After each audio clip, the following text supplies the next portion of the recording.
everybody. Welcome to yet another edition of Wednesday here on chronospeakeasy.com. I'm Paul, joined with Rob. It's the Dos Amigos Sunday morning special. C. Dos Amigos. Also C. Yeah, it's the low-budget follow-up to the Three Amigos, where they couldn't afford the main amigo. Mm-hmm. Yeah. So here we are, just drinking coffee and shooting shit.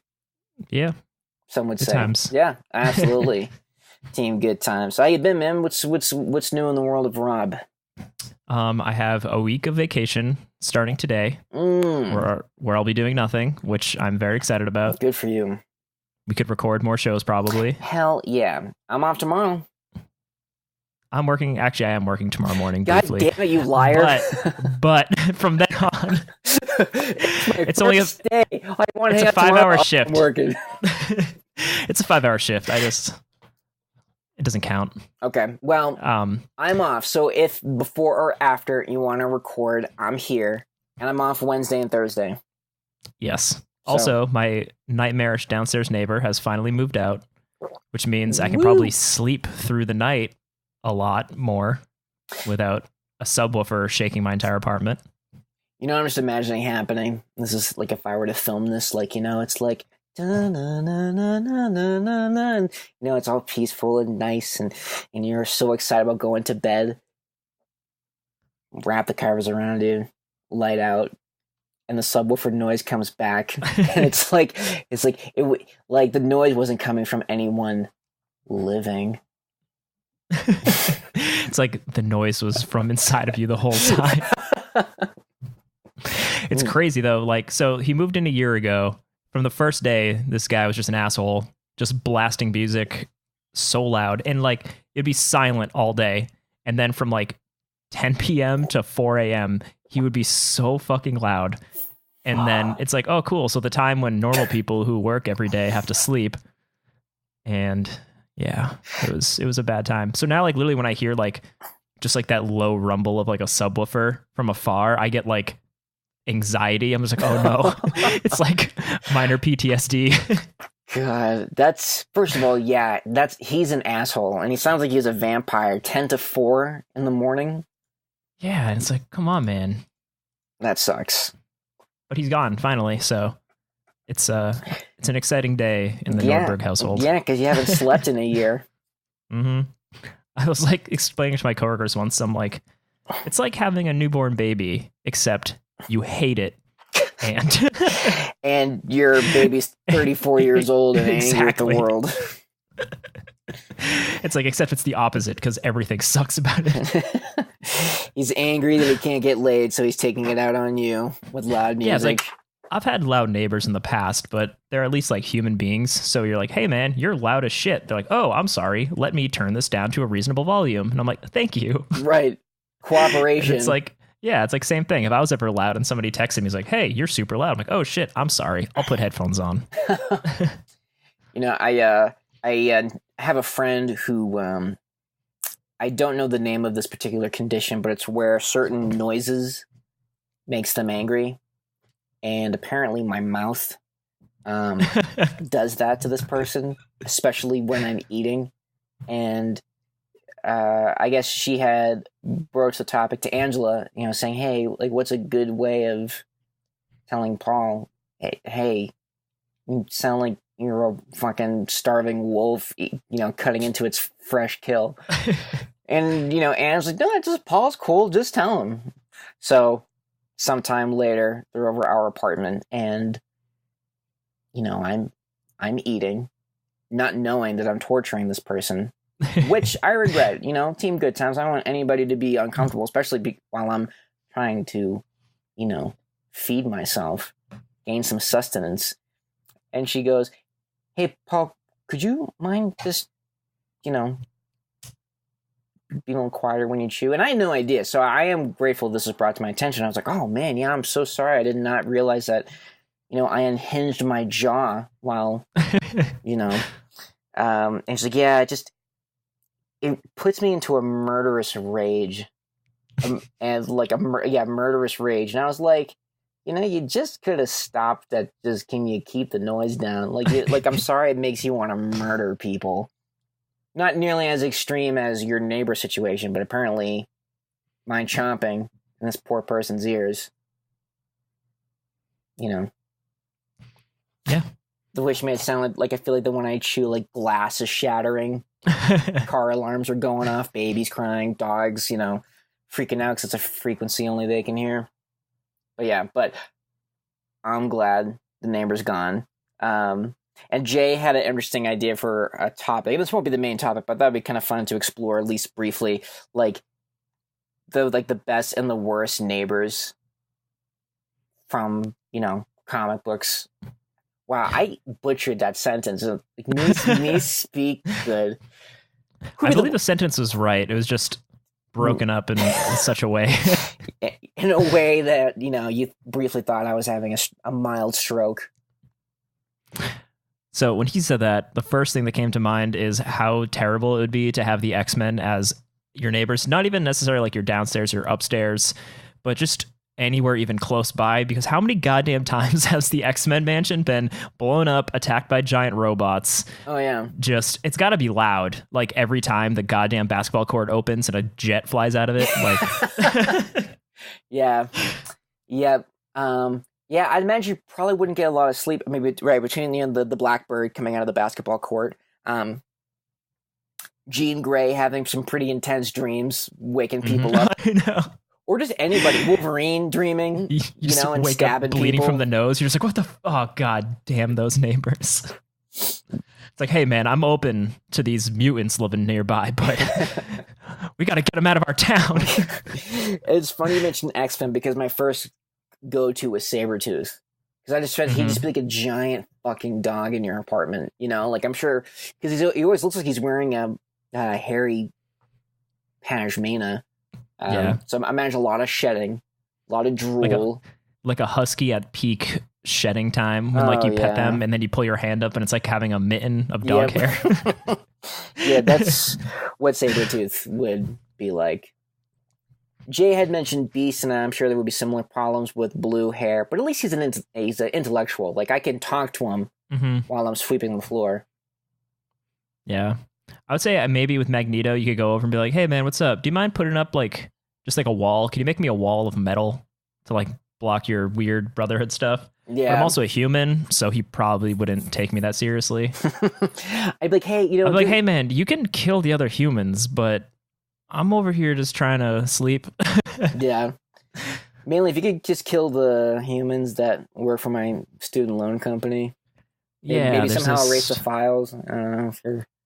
I don't know how magnetism works on clouds, but, Like, I don't know if you've ever seen Fight Club, but instead of the credit cards, if you could specifically focus the main bit of your rage towards... And again, think about it. If Magneto really wanted to fuck with humans, he would just open more predatory student loan places. And he's like, I will slowly ruin the human economy, starting with their children. That would be amazing. Or I hear you're going to the Xavier Institute. It's that's an expensive school. You're going to need some help with that. Oh God, I didn't even think of that. Can you imagine if it's $30,000 a year to go to the School of Gifted Youth? And that's not covering room, board, Professor X's like, hey, how do we expect us to have friggin' stealth bombers coming out of our basketball court if you're not paying for it? It's like, listen, I read minds and I'm not made out of money. It's not my mutant power. Yeah, come on. Here's an application for FAFSA or some Sally Mae. Oh my God, yeah. We're not a state school. We're fully private, so good luck. But yeah. Well, if you're a class 1 mutant, though, you're an Omega level, you can get some financial aid. Some scholarships. Yeah. He's like, if you don't mind fighting and potentially dying, just fighting for the good cause, it'll be $5,000 a year. Oh my God. That's how it would really go down between Magneto and Xavier. Mm-hmm. Be like, hey, this is the other school. It's free. The place is kind of a shithole, but it's free. He's like, I'll teach you how to use your powers. we're a good team here. We're nice brotherhood. You know, like a lot of close knit bond here. It's free if you don't mind living in a cave. Yeah, But or you know, it has a lot of nice metal furniture. yeah, or this would be a selling point, dude. Asteroid M. Who the fuck doesn't want to live on an asteroid? Oh, Exactly. That's a good point. I mean, shit, I would. I mean, I'm just saying that. Yeah, I lived on an asteroid. It's like, yeah, I'll work for Magneto. Even I will just be a kid, like a chef on Asteroid M, just like cooking food for them. Like, you guys hungry? Yeah.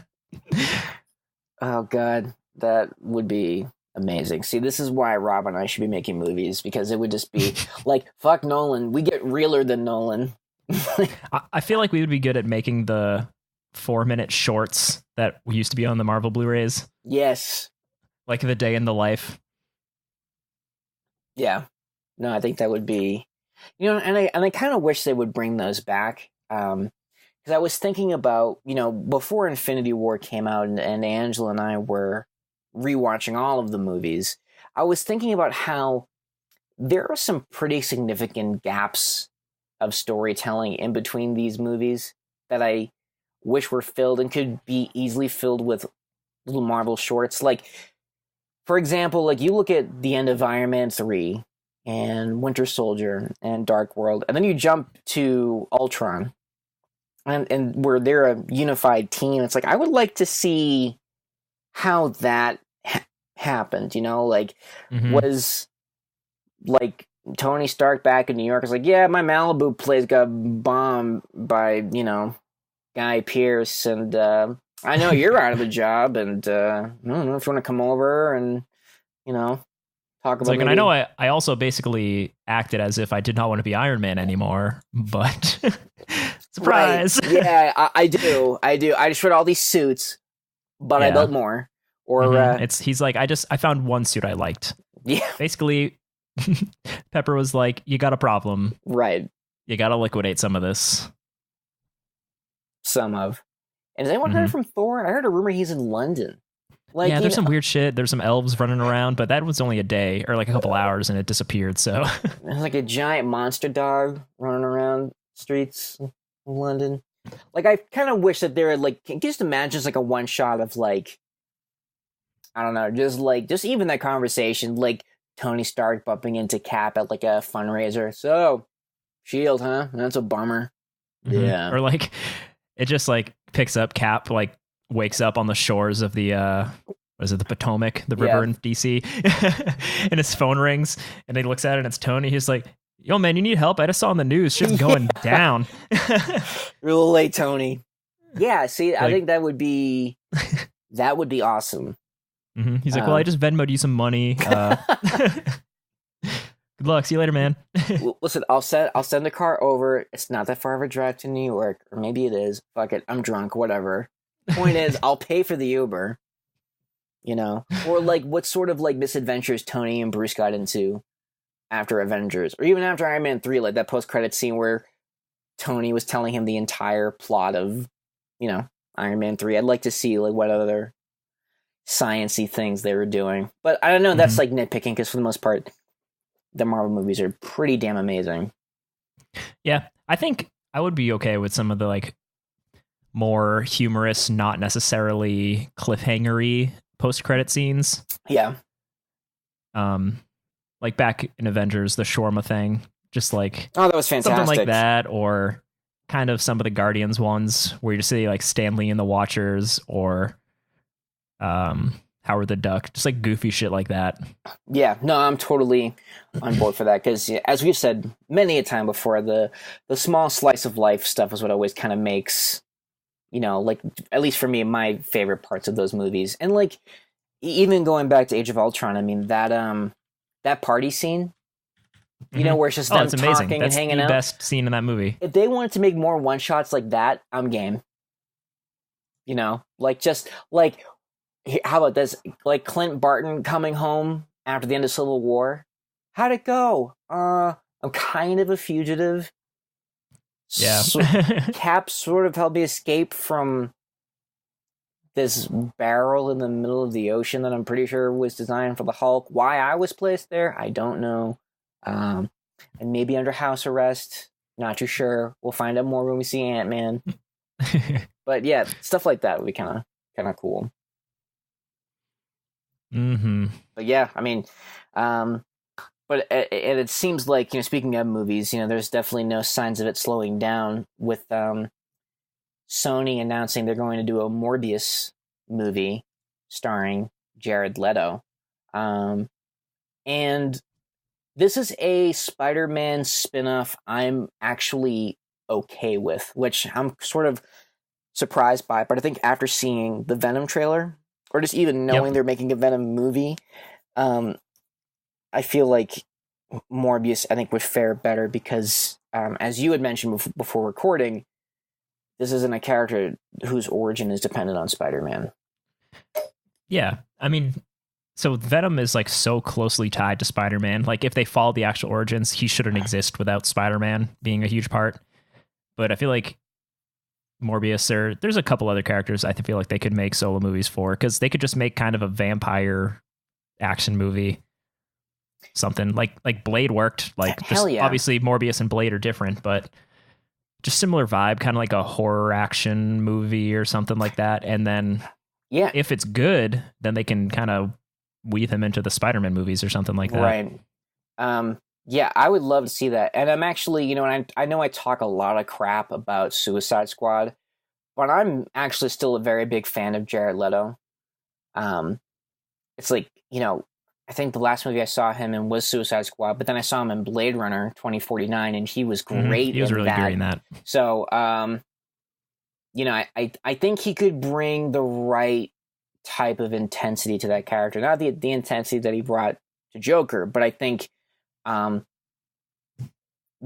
think kind of being a scientist, being on a mission to save his life, becoming a monster scientist on a mission to reverse what happened to him, I'm game. I think it could be really cool if done right. Yeah. And I'm still nervous because the Venom trailer looks so goddamn terrible. When does that come out? This year? October. I don't want to see it. I hope I'm wrong. Oh yeah. But I feel like this move on Sony's part of trying to make just Spider-Man spin-offs seems like a big waste of time. Yeah, I don't know. I like what, and this is a big assumption on my part, but what I'm hoping that Marvel is doing is that they're slowly building up to the Sinister Six. You got Vulture, there was Scorpion there, apparently Mysterio is going to be in it. I mean, I think if they build towards a Sinister Six movie, I think that's the best way to do it. And also, the fact that this could be a Sinister Six movie led by Michael Keaton makes me very happy. Yeah, that would be awesome. And so far, like, the one Marvel Spider-Man film you've got has been amazing. Yeah. But I just feel like these Sony things, like, somehow kind of sort of being associated with the Tom Holland things is just weird. Yeah. It's just, it's all weird. It's like it's happening in the same universe. I'm like, I don't know. To me, that doesn't really mean anything because, I mean... I did just Google Sony film franchises to see what Sony even owns other than Spider-Man. And I kind of see why they're hedging so much on Spider-Man. Yeah. They own the Ghostbusters franchise, which could be good. Hellboy, which there's a new one coming out that seems like it could be good. Mm-hmm. Hotel Transylvania. I've never seen any of them, but kids seem to love it. I mean, hey, the third one just came out, Summer Vacation. Lake Placid. Apparently there's been more than one of those alligator movies. Oh my God. Men in Black, Resident Evil, Spider-Man Underworld. So I feel like Sony had, at like the turn of the last century, the like late 90s, like they beefed it. Evanescence action movies, like the Hot Topic action, which I feel like isn't quite as popular as it used to be. Although I feel like Men in Black is a cool franchise. You could do cool stuff in there. I thought the third one was actually pretty good, even though when did that come out, like 10 years ago? I never saw the third one, but I was kind of intrigued about Josh Brolin playing a young Tommy Lee Jones. It was good. I mean, okay, it's 2012, so there has been a Men in Black in 6 years, but I thought the third one was pretty good. Yeah. There were some the chemistry between them is always a good time. Yeah. And it's fun. The second one is terrible for sure. I can't even remember much of the second one. Wasn't like all I remember she was is an alien? Johnny Knoxville was in it.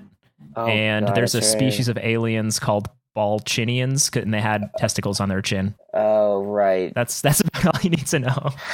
Well, and they are pumping out. It said it's a Men in Black spinoff / reboot. But what kind of has me amazed is the cast. You have Tessa Thompson, Valkyrie from Thor Ragnarok, Chris Hemsworth, also of Thor Ragnarok. He plays Thor. And you have Liam Neeson, Ra's al Ghul, Qui-Gon Jinn, all over the place. Yeah. So that's a Honestly, pretty solid cast. Yeah, I kind of wish, I don't want them to like reboot it completely, because like the first Men in Black movie is one of my favorite movies of all time. Like every time I watch it, I'm always reminded of like how good it is and how fun it is. Yeah. And I think it still holds up to this day. It's a good time. Second one's terrible. Third one's pretty good, but I feel like they could easily make a sequel that doesn't need to have Will Smith in it or Tommy Lee Jones. Like, it's this big planetary thing. They could just be like, hey, we're the Los Angeles office. Right. Or, we're the West Coast Avengers. Exactly. Like, or they could be based literally anywhere else other than New York. I mean, and it would be fine. I hope that is a route that they go down. I mean, I'm not really wild about reboots. I think if you can find a creative way to continue the story, like my biggest complaint about Ghostbusters was that, it wasn't the direction or like the female cast. I was on board with all of that. I was hoping that it was going to be like Dan Aykroyd training a new generation of Ghostbusters. That's because I hate when things sort of like rewrite history and pretend that they don't exist. That's sort of why I have mixed feelings about the upcoming Halloween movie. I'm excited to see it, especially because Jamie Lee Curtis is in it. I think it actually looks really good based on the trailer. But then sort of kind of pretending that the other movies didn't happen, including H2O, which was a movie that Jamie Lee Curtis was also in with Michael Myers. So I don't know. I kind of like what they've been doing lately, where there's kind of like a sequel reboot combo. So kind of what like the J.J. Abrams Star Trek did, where it's like technically it's all meshed into the same multiverse in a kind of silly way, but it's still like there. Kind of like how like the Jurassic World movie was just like, hey, same universe, but 20 years later. Well, yeah, and I was fine with that because again, it was like a continuation. It was like, we acknowledge what happened before, but we're making a park again, again anyway. Yeah. But like, I kind of like when they can figure a clever and smart way to continue on with a franchise without rebooting it completely. Right. Or when there's like, you think it's a reboot, but then it actually, you're like, oh wait, shit, this is the same thing. Yeah. I feel like that could be cool. It's like I remember they were talking about making a Men in Black 21 Jump Street crossover. I remember hearing that. So dumb, but I was completely on board because those two movies are just ridiculous, but they're funny. Yeah. And I think just seeing like the idea of Channing Tatum and Jonah Hill somehow becoming Men in Black would have been amazing. Yeah, I mean, I think that would have been pretty. Yeah, I mean, I believe if done right, anything could be made into a great movie. But yeah, I had something to say, and now it's gone. Should have written it down. But yeah, probably just more about how. What I was gonna say was that, like with Spider-Man, when they were doing Homecoming, we didn't see Uncle Ben die again. It was like, okay, we get it. Like, it's like when whatever Warner Brothers is doing with the Batman franchise, just let him, like, just do a Batman movie where he's been Batman. Like, we know about the parents and the training and all that. Yeah, I'm glad Marvel understood. They're like, hey, Spider-Man is a big enough part of like the world's pop culture that they get it. His uncle's dead. He's got an aunt. He's a superhero. Yeah. With great power comes great responsibility. We get it. We've seen it enough times. Right. And yeah, Batman especially. It's like, all right, yeah, his parents were killed. We get it. let's continue. Yeah, and we've seen that death more than Spider-Man because we have the movies, the cartoon, the TV series like Gotham. It's like, yeah, we don't need it no mo. And of course, there's also the kind of the interesting part about media where you kind of get this crossover where whether comics becoming movies or movies becoming comics or even a video game becoming a movie, which apparently is the case with Sonic the Hedgehog. I had no idea they were making a movie until I heard that Jim Carrey is going to play Dr. Robotnik, which is a sentence I never thought I would say out loud and be excited by. This makes sense. I guess the one thing about video games is something like Sonic, it's like this has to be an animated movie, obviously. There's no way they're going to make a live-action Sonic. If they did, it would be bizarre. I'd actually be okay with it. But it would be real weird. Yeah. I don't know. Last I heard, it's supposed to be a live-action animated hybrid. I don't know. Kind of like a Who Framed Roger Rabbit. Maybe? I wish. Yeah, I mean, I've liked Sonic video games, and I remember when I was younger, I used to like the, what was it, the animated movie from like, I don't know, probably the early 90s, 96, according to this. But there's a bunch of people who are obsessed with Sonic the Hedgehog. Like, there's like this weird subculture of people who just love Sonic. One of my coworkers is like, she's like obsessed with Sonic. Like, she draws her own like Sonic fan comics and stuff, and like they're not like the weird creepy sexual ones, they're just like Sonic ones. But oh god, it's crazy. It's like, yeah, I mean, like, I know there's a fan base for everything, but the Sonic one always seems like it's just below the surface. So I'll be honest, I love Sonic. Like I was so excited when you could get the games as an app on your phone, like Sonic and Sonic 2. I love Sonic 3 with the Michael Jackson soundtrack and Sonic and Knuckles. But that's sort of where my love for Sonic ended. Like, I didn't follow Beyond. Yeah, I didn't follow any of the cartoons or the comics. But a live action hybrid, whatever, animated hybrid, whatever they're doing, could be interesting. And apparently James Marsden from Westworld and Cyclops of X-Men, he's gonna be in it. I don't know who he's playing. He's got to be whoever the other guy is. He's not the main love interest. He's the one that the girl goes to, and he's like super nice, super understanding. Like, you're kind of rooting for him, but in the end, she's still just gonna pick the other guy. It's funny. How are you gonna do a Sonic movie? Like, a Sonic movie would have been great in the 90s because Sonic is so 90s, Oh yeah. And the fact that he's still going strong, I think is great. But I'm wondering how they're going to adapt Sonic to kind of, I guess, fit more of a present day style of storytelling. Because like Sonic, he's the hedgehog with an attitude. Like, everything had an attitude, or it was extreme. Yeah.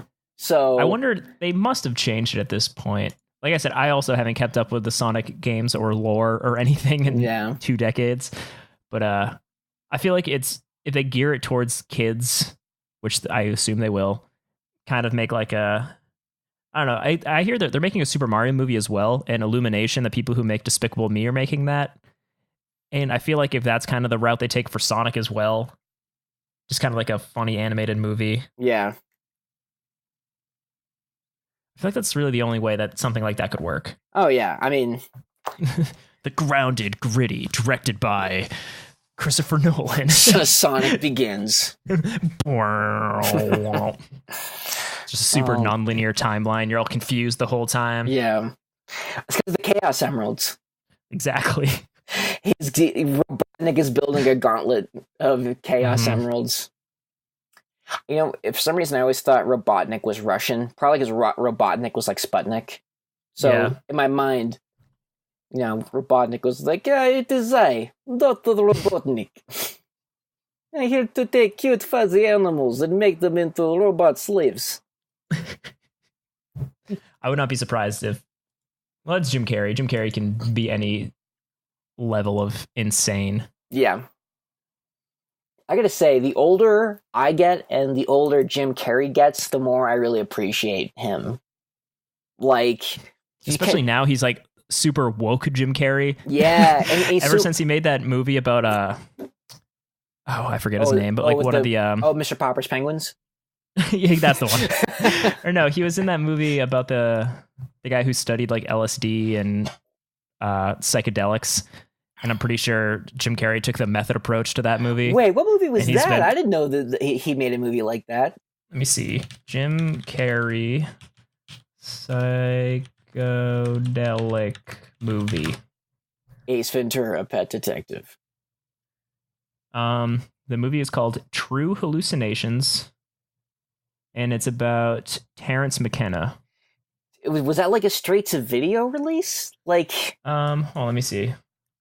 True Hallucinations movie. Let's see if I can find the IMDb here. So it came out. Wait. This is a documentary. I'm confused. Did Jim Carrey do like? Did he do like the dramatic reenactment?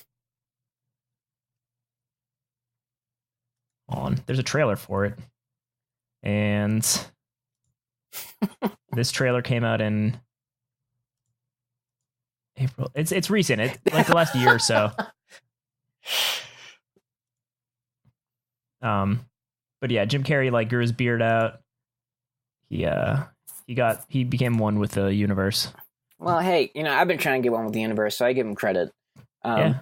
I also like that he's a painter now too. That's kind of cool. In the little documentary that's made about Jim Carrey, the artist, was really kind of, I don't know, I thought it was fascinating. Moral of the story: drugs, universe. He's going to be a great Dr. Robotnik. Exactly. He's like, all the time I spent on LSD really opened my mind, and Sonic the Hedgehog, that world. Yeah, that's the world I want to be. I want to be the Green Emerald Zone Stage 1 truly is the world I want to live in. Well, if you think about it, I'm sure that a lot of parallels could be made with Sonic, what's happening in Sonic versus what's happening in the real world. Pollution, corporations, robots. The replacement of nature with man-made metals and such. Yeah. It was deep. It was ahead of its time. It was. This is a pre-Al Gore inconvenient truth. Yeah. Call out by the Japanese. Right. And Robotnik is allegorical to Trump. They're both bald with weird dish hair. Yeah. It was like weird Eggman shaped bodies. Yeah. It's all there. The writing is on the wall. So yeah, Sonic the Hedgehog, I'm looking forward to it. And I'm, again, excited to see what James Marsden's going to do, and I hope they have Tails, Knuckles. Oh, I'm sure it's Tails, Knuckles, Robotnik, who else? That weird pink animal thing. I only know. I'm not. Yeah, it literally ends with Sonic, Tails, Knuckles, Robotnik. That's it. I don't go much deeper. I've seen trailers where there's like a human princess and Sonic, and I'm like, this is weird. I don't know what's going on here. Yeah, I don't know. I just don't know. But hey, speaking of classic video games, Angela was able to acquire the NES Classic Edition that comes with 30 games on it. I saw that. Those are hot commodities. Yeah. Well, I got an email from GameStop. They're like, oh, we're going to have these, on this day. And I told Angela, like, hey, I know you really wanted to get this. Because apparently Angela was going to get it for me for Christmas. Mm-hmm. Didn't happen. And I was like, oh, yeah, we should go get this. And then Angela had the great idea, well, instead of driving to GameStop, let's call Target. They opened 3 hours earlier. Let's see if they're going to have some in. So we did. Went to Target. There at 6:45. I was the first one there. But I was like, just imagine the big, sliding doors, right? You're looking at the doors. I'm on the left side, just waiting, hanging out, sitting down on my phone. And a line starts forming on the right side. And I was all like, if there's going to be a line, I'm going to be in the fucking front. Because I was here first. And that's when I did. The Target guy came out, unlocked the doors. I was like, move. Angela was just, sauntering behind me. I was not giving a fuck. I've never been that guy who stands in line. I think I just didn't want to be I've wanted to a couple times. I guess so. You got there 50 minutes early. That's not like the crazy. I remember when the PlayStation 3 was being launched, and like when I was in high school, a friend of mine went to Target, I think, 3 days early. Oh, fuck no. Put up like a tent. Oh, Jesus. And was there for 3 days. And I remember his grand idea was to buy 2, sell 1 on eBay, because I remember when the PS3 first launched, they were like $700, first of all. Jesus. And they were selling on eBay for a couple $1,000s or something. And I remember he waited so long to sell 1 on eBay that he couldn't actually sell it for any real profit or anything. So he just ended up spending like $1,500. And this is in like 2006 or whatever that shit came out. Yeah. And a high school kid. So like that's $1,500. It's a lot of money. And I was just like remembering, because that happened a lot back in the day. Like people would camp out for the Wii for like months because the Wii used to be like impossible to get. Yeah. And I was always like, I mean, I feel like standing in line would be fun for like an hour. Right. And then when you get it, you're like, I'm the first, yay! But those people who camp out, that's dedication for something that I just don't have. Well, my fear was that I didn't want to be the first one there, last in line, and be like, oh, we're out. Yeah. So I was like, no, I woke up earlier than you. I got here sooner than you. I will get this before you. I could see myself doing that too. Like, if something opens at 7, get in there at like 6:30. Yeah. That requires very little determination. That requires just like, well, I guess I'm getting up at 6 today. Right. And Not, also, I guess I'm getting up on Tuesday for something that comes up Friday. Yeah. And like the Target is like not even a 5-minute drive from our apartment. So it really wasn't like a big, Yeah. you know, like, oh, I got to go on I-25, get off at Lincoln. You know, like it was just like, Yeah. It's funny. Like if you drive by like the local Best Buy on like Thanksgiving near me, there's people sitting out there at like 4:00 in the afternoon on Thanksgiving. And it's like, no, you guys got to chill out. I don't care how good the deals are. I'm home eating turkey. Like, I don't think any deal could take me away from that. Family and food, you know? Yeah, I think the whole Black Friday thing is kind of consumerism at its worst. I'm usually not I'm not one of those people that are like, down with the corporations, man. But Black Friday is truly the darkest timeline. Yeah, I mean, I feel like I just always feel bad for the people who have to work. Yeah, not just that, but also like I've had to work on Black Friday once, but I lucked out. I kind of had the like morning to afternoon the next day, so I don't have to do the overnight stuff. Oh, that's good. But it's also like the stuff that's on sale at midnight is usually not very good. That's the thing too. Is like I've never really it's like the budget TVs that are already not that expensive, and yeah, it's like I honestly, Rob, I don't think I want anything that badly. Whether it's buying some merchandise or meeting a celebrity or famous writer, I don't think I'd even do that shit for Stan Lee. It's like, sorry, Stan, I'm gonna be home, you know, at 4:00 on a Friday morning after eating a shit ton of turkey with my family. Sorry. Like, you know, I can't imagine liking anything that much. Mm-hmm. Yeah, I'm trying to think like what I've done. I guess the closest thing for me that I've done is at San Diego Comic-Con. If you want to be in Hall H for all the big press conferences like the Marvel one and stuff like that, basically it's a 7,000 person auditorium, that's a lot of people. But if you think about the 100,000 people that go to that thing every day, yeah, you got to get in line. The earliest I got there like 5 a.m. I think one time, and I was towards the back of the auditorium. Here's the thing about that. If I was there, I would totally do that with you. It's the fact that it's not on a holiday. Or that like, is true. Or like a day after a holiday, like, you know, where it's like, kind of part of the whole experience too at Comic-Con is the waiting in line. Comic-Con's different. Like, because if you're like, oh, like, you know, we're gonna go see this panel, I'll be like, yeah, I'll go with it. Fuck it. I'll hang out in line. Because, you know, then you can talk, shoot the shit. Like, you're still, like, you're spending quality time with your friends, or maybe you're making new friends, you know, like exactly. Who knows? You're in a line with thousands of people who are all like-minded. They're all doing the same stupid shit you are. Right. I feel like that's a totally different thing. It was also fun because the 3 times I went to Comic-Con, it was like 2008, 2010, 2012. And the Nintendo 3DS was kind of like the go-to handheld of choice. And you can basically play with anyone who's like close to you, even if they don't have the game for like Mario Kart and stuff. Yeah. So like, it was just like everywhere you went, you could always fill up an entire game of people playing like Mario Kart and stuff, just with strangers. So it was a fun time. Yeah. There's people who were playing like Magic in line, just reading all the comic books they bought, sleeping.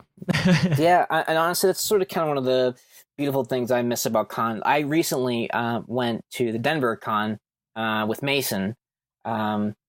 And it had been 3 years since I've been to a Comic-Con, and it was nice. I mean, you know, for one thing, and I did go on a Sunday. It was a good crowd, but it didn't feel like it wasn't the same type of crowd the way Boston is or New York. Like I thought it kind of had some breathing room that I'm not accustomed to. It wasn't just abrasive crowds. Right. And who knows, maybe it was on Friday or Saturday, but Sunday wasn't too bad. And yeah, it was just kind of nice, you know, just meeting artists that you like, and even if you're not buying your print, just being like, hey man, love your stuff. You know, all the cool cosplay and but yeah, it was nice, but it also was kind of like a weird measuring stone just to see how I've aged in the 3 years. I'm not the 29-year-old stallion I used to be, you know, 32, 33 in a few weeks, and like, my feet hurt. I have to sit down. Oh, God, they should make a map. Oh, jeez, I'm lost again. I gotta check on my car. Like, otherwise... Yeah, I mean, the first time I went to Comic-Con, I was 18, like the San Diego one, and I just remember... I mean, I feel like I would still have that a little bit, but I just remember walking onto the show floor, never been to any Comic-Con before. Not even, actually, I think I went to Boston Comic-Con once before, but it was before there was a big Boston Comic-Con, and it was in like the Back Bay Convention Center basement. Yeah, and there's just, it was literally like what you hear Comic-Cons were like in the 60s and 70s, where there's just a bunch of dudes selling stuff. And then I think Jim Steranko was there. He was like the big get. Yeah. And he was like sitting in the corner with sunglasses on. With his like, wig. Yeah, what's up? He's like, hey guys, I drew Nick Fury back in the 60s. What's up? To be fair, his art's pretty amazing. Oh, Jim Steranko's a legend for sure. But it wasn't like when I first walked into friggin' San Diego Comic-Con and there's like a life-size replica of like the Night Owls vehicle thing from Watchmen, and there's just like a mile of crazy shit going on and like 100,000 nerds everywhere. I just remember walking in and being like, this is like, I've never had an experience like that. It's insane. And I don't think any Comic-Con at this point would give me that same like level of excitement. Yeah. Never forget your first time. I remember, like, on the very last minute, getting on the Feng Hua from Boston, you know, South Station, going to New York, and just, like, getting a hostel and just hanging out in New York. And this is back when the New York Comic Con was in February. Like, so I know it changed to October, and that was a great time to be in New York, not February. Yeah, October was always super nice. Yeah. But yeah, Comic-Cons... good time. Hopefully I'll be at a East Coast one soon. Yeah, I gotta look into it. Maybe I'll try to get down to New York this year for a day or two, but like you were saying, it's such a process. Oh my God, yeah. You gotta drive there or take a bus. You gotta find a place to stay. You gotta take work off. It's so much easier when you're in college and you have literally no responsibility. Yes, yeah, absolutely. Yeah, travel, where you're going to sleep, what you're going to eat, how much your tickets are, what you're going to spend. I mean, God, I like... Yeah, you walk into like $4 for a hot dog. Jesus. I know. We're like... God, do you have anything in the back that you dropped on the floor? I'll take one of those. And the con food is never good.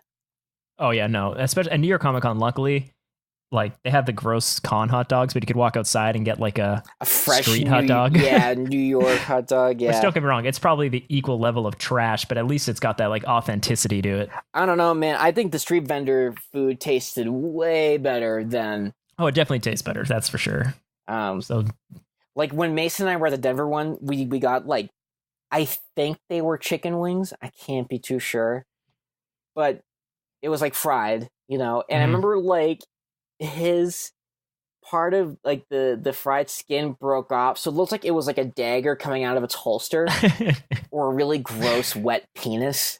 Like, yes. And I was just like, not what you want. I was like, oh my god, that's so gross. And then the exact same thing happened to mine, and I was like, this is nauseating. And then I've eaten. I think when I was in San Diego the first time, the like cheapest option for something that was somewhat filling was like nachos.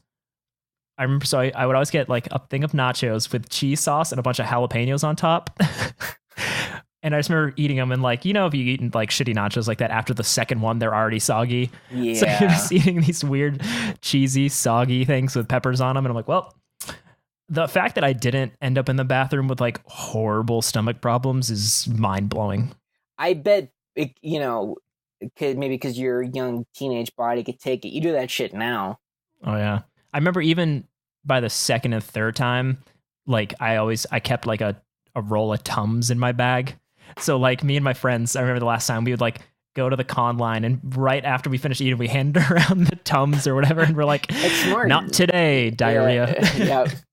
Yeah, I had a roll of Tums and a roll of toilet paper. Mm-hmm. Yeah, there's some interesting things that you see at the con. Like, I'll never forget, like, a guy, this is in New York, wearing a Superman outfit, but it was like a one-piece thing, so he was sitting on the bathroom floor, and the back was unzipped so that the top part was off of his body, so he was only just wearing the boots, the blue tights, sweating bullets. And when I say Superman, don't think Henry Cavill. Like, it was like 30-something bloated, like, and just being like, I'm like, Jesus Christ, was that relish on your hot dog or kryptonite? Like, what happened? Yeah, I hope he's okay. Yeah, I'm looking at, I think the last time I went to New York was 2011. I remember Johnny Cupcakes, the t-shirt company, had me come down and film like a little thing for them, kind of like a vlog, because they had a booth down there. And I remember I was there filming a bunch of stuff. And at one point when I was outside eating, there's just a giant group of people dressed like Harry Potter walking out like together. And they were passing a guy that dressed like Gumby. And they all just like gave each other high fives and walked past each other. And I was like, what a good thing that you can only see at a Comic-Con. Yeah. Yeah. The Javits Center. It's a good time. It was a good time. Yeah, I think now primarily when I go, I think for me at this point, it really is just meeting the artists. Oh, for sure. Like getting really cool prints. I would love to get commissions, but I probably shouldn't spend my money that way right now. Yeah. I think just kind of squirreling some aside, like 25 cents a day, put it towards so that in 14 years, you'll have enough for a Post-it sized commission. Yeah. I would love to get, my like dream would be to get some, like, this is like a lot of money and like down the line when I could have like an art gallery, but I would love to have like a Jack Kirby page from literally anything. I don't care if it's from like friggin', I don't know, Kazar, or with like some weird like Tarzan ass shit. I don't even care. Just any Jack Kirby comic page would be cool. More recent stuff, I'd like to get, like you were saying, like Capullo or yeah. You know what I noticed is like a trend now, where you can buy a print on like a sheet of metal, like Capullo and David Finch had one where it was like one of their covers, and it looks like it was just like printed on like a flat piece of metal, and I was like, what the fuck am I gonna do with this? Is it gonna stop a bullet? Like, am I gonna put this in a frame? Like, what the hell am I gonna like? I mean, I get it because they had, the metal series, but Jesus Christ, like, because one of them was my favorite Capullo covers was the Endgame where Batman looked like Saint Michael and the Joker was like a demon.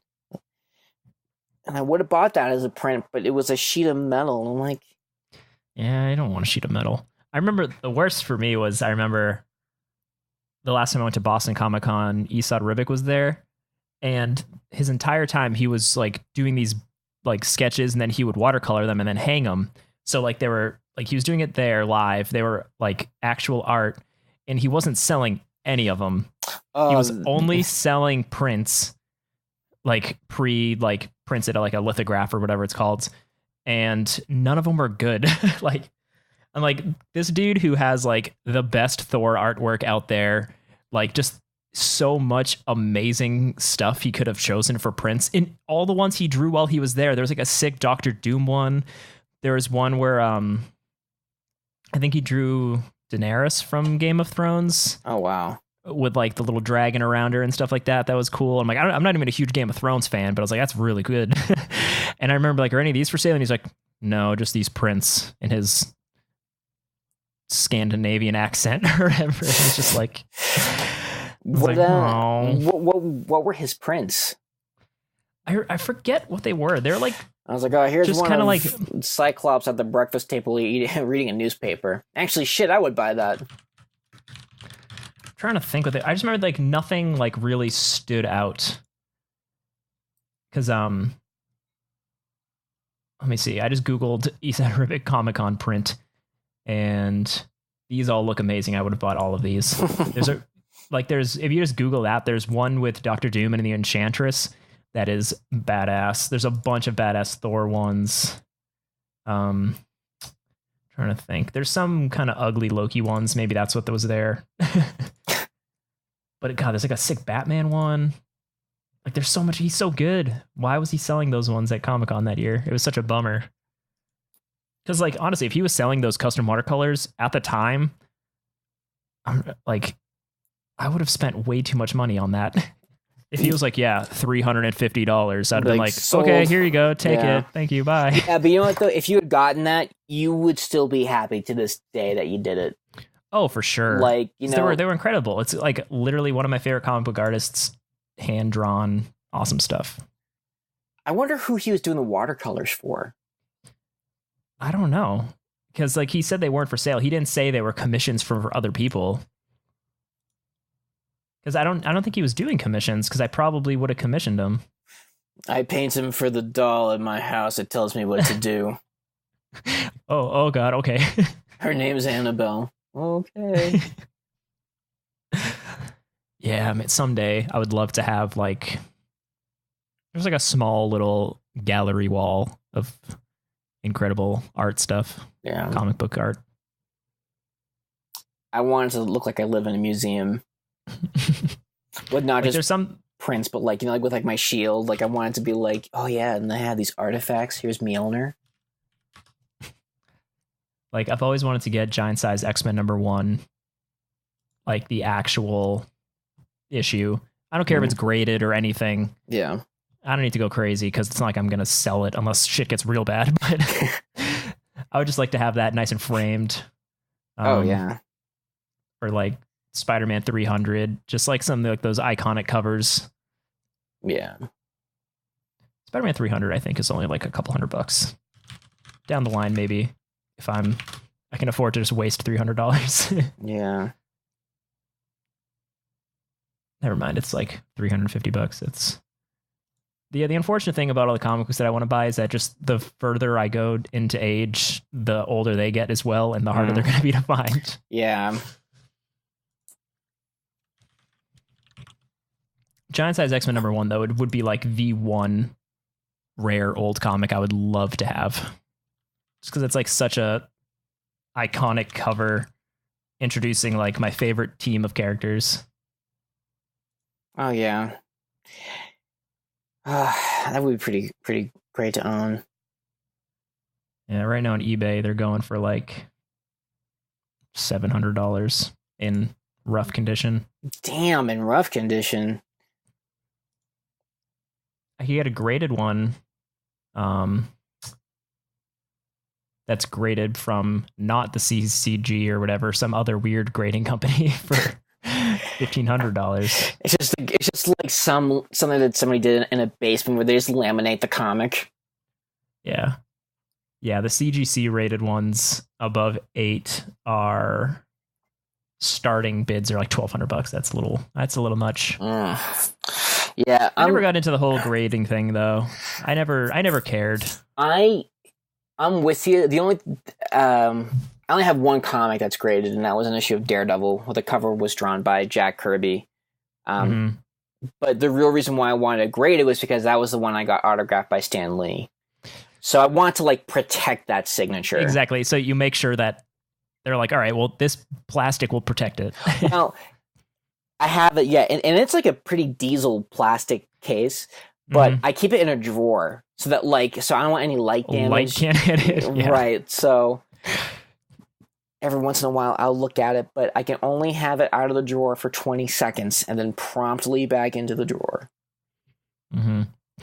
Yeah, all my comic books are currently in boxes inside of trash bags that are sealed on shelves in my parents' basement. So I'm like, there's no light, and hopefully the trash bag will protect it from any like water damage, and they're all bagged and boarded. So I'm like, I just hope they don't get all wrinkly. Yeah. And hopefully once I have a house someday, I want to get probably even just like file cabinets or something that I can keep them all in nice and organized. Right. See, for someone who loves comics, I never really got into the comic collecting. Like, I'm all about like the nice trades, you know. That's where I'm at now. But I was pretty heavy into like at some point trying to just get all like the back issues of stuff I could. I think when I was probably like 19 to 21, I was like dead set. I'm like, I'm gonna get every issue of Uncanny X-Men. And I love that idea. I was like, I'm not gonna do it, but I think that's great that he's doing it, because that's just kind of something cool to say. Out of like, what was it? The original run, like 500 issues or something. Uncanny X-Men original run. Now, are we talking like here. The like Chris? Wait, which I'm trying to think of the like the lineup and the writers. There were the original, like starting with like Stan Lee back in the day, and then you got your Chris Claremont in the 70s to 90. Got your Jim Lee era. You got your Chris Claremont's back, and then like the more. Let me see. I'm looking here now. You got Brubaker wrote some, Fraction wrote some, Kieran Gillen wrote some, Bendis wrote some, and then I think 600. I think is the last numbered one. It got that weird era where it was like number 554, and then they started at 1 again, and then they went back to 600. Which is super annoying. It is annoying. I think I have a total of like 300 of the 600. That's pretty cool. But a lot of those are just the 80s and 90s and early 2000s, where you could go on eBay and type in 90s X-Men comic, and somebody's like, here's a box of 150 for $8. And I'm like, sold. See, when you mentioned Brubaker, I love that Brubaker because he's one of the reasons why we have such great Captain America movies and Cap stories, because he brought us Winter Soldier. I wasn't wild about his X-Men run, particularly when he did, what was it, Deadly Genesis, the sequel. It was basically where he introduced Vulcan and how he was the third Summers brother. Oh, I vaguely remember that. Let me see. I'm gonna search this out, because that was around the time I was reading. That was like 2007, 2008. So I was reading a shit ton of comic books at that time. Yeah, and oh yeah, he did the Rise and Fall of the Shi'ar Empire. Okay, I remember that. Wasn't wild about it, mainly because there have been rumors going around about there being a third Summers brother, and I thought for sure, and a friend of mine also thought this too, and I think this should still be true. This is why I gotta get a job at Marvel. The third brother Summers should have been Gambit. That would have been cool. His power set makes sense. Right? That's basically why. I was like, well, I mean, their powers, because you look at Cyclops and you look at Havoc, their power set is similar to Gambit. Instead, so Gambit would infuse his energy instead of project it, essentially. Yeah. That'd be cool. But I don't know. And even if Vulcan wasn't like a Summers brother, I thought he was a weak character anyway. I don't remember him at all. So there you go. Says enough. But yeah, that was a weird time for X-Men. I remember reading all this, but like looking back, I'm like, I don't remember any plot lines. I just remember the overall like basics of it. He did the Extremists also. Looking through this, don't remember that at all. You know what was... He did Messiah Complex, which... I know Mark loves Messiah Complex. Is that when they introduced like Hope? Or is that... Yes. And then Divided We Stand. And, no. Yeah, I read all this, but I wasn't like... I do agree this is kind of a weak time in the X-Men timeline. Yeah, I think, and I can't remember exactly when this was done. I want to say it was around the same time, but I thought Astonishing X-Men was fantastic with Joss Whedon. Oh, yeah, that's that because it's such a good standalone kind of... It wasn't like super different X-Men, but it was just like a different vibe. I think it just sort of kind of it reminded me of where X-Men had been and what I wanted the team to be. And I thought that it was like finally someone understood Cyclops since Stan Lee and Jack Kirby. Like, it's just a solid Cyclops story. I remember I liked that. I don't really like John Cassidy's artwork at all because it's all just the same. But yeah. I do like that arc. I feel like X-Men ever since the early 90s has been very like, there's these little pockets of greatness. Yeah. But then there's a lot of forgettable stuff. Let me tell you why, Rob. I have a theory, and I know we're coming up on the hour, so I can always save this for another episode, or maybe I'll do a super condensed version. One of the reasons why the X-Men comics aren't really hitting their mark like they used to is because it's not addressing any real social issues. Like, I feel like Marvel's kind of reaching a point where, like, you know, it's trying to, you know, because I get it, they're a company and they want to market it so that it's like a, you know, to a wider audience. But you look at the Stan Lee, Jack Kirby X-Men, there's no confusion about what they're talking about. And with the Chris Claremont run, I mean, look at, you know, God Loves, Man Kills. I mean, that story, that could have been written and was published today, and it's still applicable to what's happening in the world. And I don't really feel that the X-Men comic books are addressing it. And if they are, they're not doing it right. And that was my super condensed theory. I would have to go through and read them because, yeah, I mean, it's possible. I don't like, I read part of X-Men Blue, part of X-Men Gold. I know that they're kind of trying to bring X-Men back a bit. And now that the whole Disney thing and Fox thing has happened, hopefully Marvel will not silence the X-Men anymore and like, oh God, seriously, get some A-list talent back. But I don't know. Marvel Comics in general, with the exception of a few comics, I hate the whole... DC has been doing it too, but I think from what I've read of DC, they've kind of maintained a level of quality. But the whole, like, every arc has 7 different artists. Even some issues having 7 different artists. Like, nothing feels... consistent? Nothing feels consistent. It hurts the continuity when, like, one page is from a drastically different artist than the other. And it's like, I understand from like a business point, I guess printing 2 books a month, you sell twice as many as 1 book a month. But if you look at the books that are really standout for Marvel, like Jason Aaron's Thor, it's a monthly book, same artist.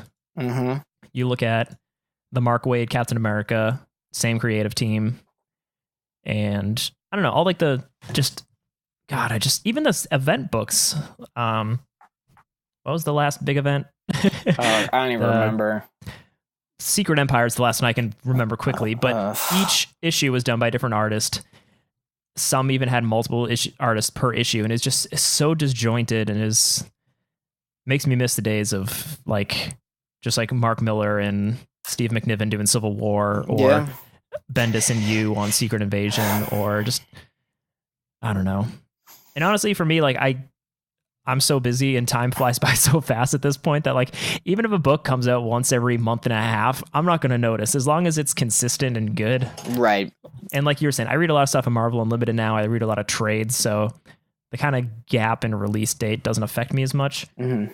And so I guess I'm not speaking for everyone, because I'm sure there's tons of people who read it weekly and are super invested and get pissed when stuff's late. But I just want the consistency back, because I think that's one strength that like the Image Comics and creator owns are always going to have. Oh yeah, having one consistent creative team, it's always going to feel like a one concise story. Right.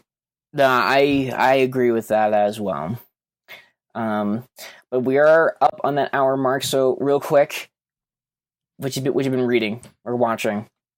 This week, let me see. I haven't read much. I started reading Doomsday Clock, and then I had to do some stupid work shit, so I have to finish reading through that. But I saw Jurassic World, the second one. Oh yeah, what'd you think? And I enjoyed it. I think it's just as dumb as the last one, but dumb in like a good way. Where I feel like there's movies like Prometheus and Alien Covenant where like they're really dumb movies because the people act really stupid, but it's also taking itself really seriously and acting like an intellectual movie, which just makes me hate it. Whereas this movie never really takes itself seriously. The set pieces with all the dinosaurs and stuff are really well directed, really good. Everything about it is really dumb, but if you go in expecting that, I think it's really fun. And it also expands the Jurassic Park lore and universe really in a way that is kind of cool and opens up the door for the future of the franchise to be fucking crazy, which I think is cool. So basically, instead of just... So basically, if you've seen the trailers, you know the Island Nublar is a volcano that's exploding. Right, and then... So they're literally removing that island from the planet. So the idea of going back to the stupid island for the 50th time can't happen. And I think that's great for the franchise as a whole. Right, and then well, I remember seeing a second trailer, and I was sort of surprised, because then it was like, there's a bit where Jessica Chastain's twin sister is on the beach, and Bryce Dallas Howard. Yeah, and she's like, it was a setup, it was all for nothing. And then there's like an evil corporation making soldier dinosaurs, and I'm like, what the fuck is this? Yeah, shit's crazy. There's like a haunted house dinosaur aspect of it. It's... Oh my God. It is batshit insane in the dumbest way, but it's super fun if you like dinosaurs. And well, I just like seeing dinosaurs in movies. I think the important thing to note, or my takeaway from your review, is that it seems like the producers and the director, they're like, we get it. It's a fucking 19th Jurassic Park movie. We're not taking ourselves seriously. We're just out to make like a good summer popcorn movie. Yeah, because if you go back and watch the first Jurassic Park, that movie is incredible. Like just as a movie as a whole, like it captures like that sense of wonder and everything, unlike anything that's ever been made. And like John Williams' music is incredible. And from there, it's basically just like, hey, we have to go back to the island for something stupid. Hey, we have to go back to the island for something stupid. I left my keys on the island. We built another park for some reason. And it's like, I've seen all of them. I like seeing dinosaurs. It's fun. But this one was a little different. And yeah, it does some weird shit with the universe of Jurassic Park. And I'm kind of excited. I hope they take it in the crazy ass direction they can. Okay. Cool. Yeah. Yeah, it's been a while since I've been to the movies, but it's definitely on my list. I need to see that. I need to see Solo. I need to see Incredibles 2. Yep. I still haven't seen Solos or Incredible 2. So I more want to see Incredibles than Solo. Same. I've been waiting for Incredibles since the first one. It was like, 14 years ago? Something like that, like 2004, I think that came out. God. Or even earlier, maybe. That's crazy. Let's see, 2004. I was right. Nice. Yeah, 14 years ago. So we were both right. Yeah, one of the best superhero movies of all time. I agree. Sure. It's definitely, yeah. It's like it was like The Incredibles is the best Fantastic Four movie. Oh, for sure. It's like, yeah, they're the best family. Yeah. But yeah, but I'm glad that you enjoyed Jurassic Park because I was gonna seriously just Redbox it, but after that review, maybe I'll go see it in theaters, catch a matinee. Yeah, it's ridiculous. That's all you need to know. Okay. Like, don't go in expecting anything to make sense, anybody to act in a smart way. But like, if you enjoy dinosaurs doing dinosaur stuff, which I do. Yeah. Mm-hmm. I'm always excited, when I see the T-Rex. Like, even when I was in Target the other day and they had a giant cardboard T-Rex, a part of me kind of got nostalgic when I saw it, like, just thinking back to when I first saw Jurassic Park, and, like, every time I got excited when I saw that T-Rex, like, that part is, like, still very much alive in me. Like, oh, yeah. Like, they sell a giant T-Rex toy. I actually want to get it just because, again, that little twinge of nostalgia, and I think I could do a really insane Savage Land photo shoot with it. Yeah. Well, the dinosaur designs are so sweet. Yeah. And I remember back in the day having all those toys, and they were really well done. Cool what designs. One thing too, what's great about the first Jurassic Park is that has aged very well. Like, the effects still look great. Mm-hmm. Yeah. So yeah. Sorry. Well, maybe I'll rewatch that this afternoon. For me, I just watched all of X-Men Evolution, all 4 seasons. That show is great. Yeah, I loved that show. That's like when we were first talking about doing the Saturday morning cartoon episode. When I think about waking up to like watch cartoons, I remember that the most because I was like, I need to see X-Men Evolution. Yeah, it was. I started watching it when I was in school, but I didn't keep up with it. So it was kind of great to watch it with like the remembrance of the first season and then sort of having fresh eyes to what happens. And dude, it's great, especially when the Xavier Institute is destroyed and the mutants, people are aware of mutants now, and like all the identities are being leaked and are on TV and they're on the run. That was fantastic. And even the whole bit with Apocalypse for the last part of season 3 and season 4, I was like, man, yeah. I kind of wish the Apocalypse movie was like this. That's like, I remember that too. I remember once they started teasing Apocalypse, I was like, oh shit. Because like I like the idea of like, because it was still sort of Magneto versus Xavier, but it was how they were dealing with the Apocalypse situation. Like they both didn't want it to happen, but we're of course going about it in 2 very different ways. So yeah, it was great. Of course, I'll talk more about that for our Saturday morning episode. But that was fun to watch. And with X-Men, I'm still reading the Chris Claremont X-Men and New Mutants run. I just read the whole Asgardian Wars thing where Mirage becomes a Valkyrie. And yeah, they're all in Asgard.